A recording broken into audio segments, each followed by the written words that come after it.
Бүгін мен бестің шайына осындай жұмсақ бөлкелер дайындадым. Сіздер де дайындап көріңіздер. Жылы сүттің үстіне ашытқы салып, бетін жауып қоямыз. Онда елекені өткізіп саламыз. Жұмыртқа, ванильный сахар және ерітілген сары май саламыз. Үстінен 3 шай қасық қант саламын. Жаңағы жылы сүтімізді құйып, қамырды илейміз.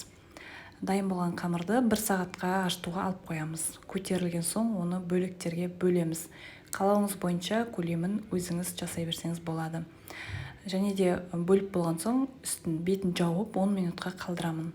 10 минуттан соң осылай ұнды кішкене сеуіп, сопақша етіп жаямыз. Салмасына мен сгущенка салдым. Қалауыңыз бойынша шоколадный паста қоссаңыз да болады.